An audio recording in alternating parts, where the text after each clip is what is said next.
Hello and welcome to the Macro Robot for the 21st of August 2017.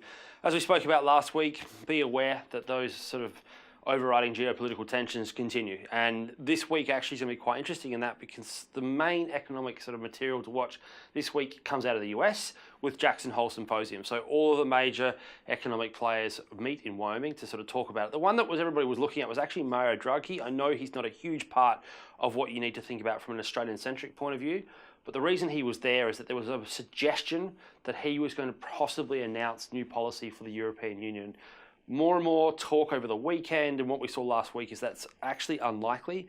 But in saying that, we do know that his very, very unconventional monetary policy is likely to end sometime soon. So that therefore means concentrating on the symposium.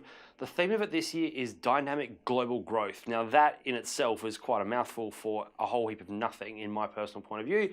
And the reason for it is that at the moment, dynamic growth has come from unconventional monetary policy. So therefore, are we going to be talking about how we continue it and therefore see growth further?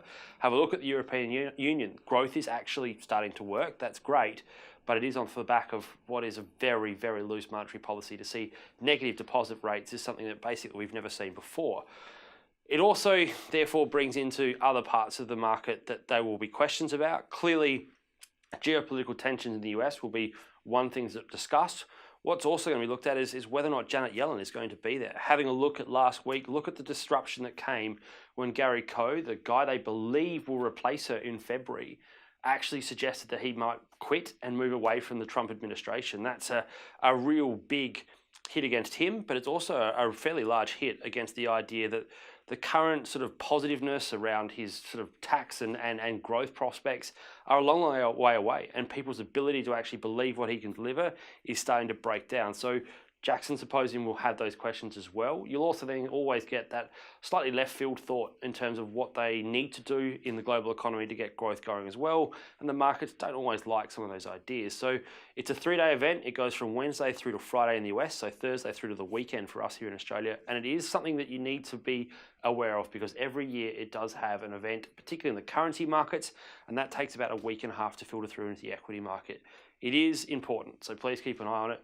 Otherwise, it's a very quiet week because we are now leading into September and the start of more central bank numbers. So with that, I'll leave it there and speak to you on Friday.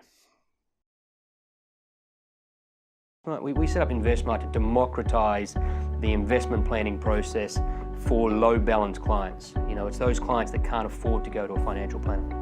We've built a lot of the tools inside of InvestSMART now with the Portfolio Manager and the Health Check. We've launched a lot of our own low-cost products. If you're disciplined and you diversify your portfolio and listen to some of the experts that we have on our services telling you about what to do and what not to do, then I think you can easily reach your investment goals over time.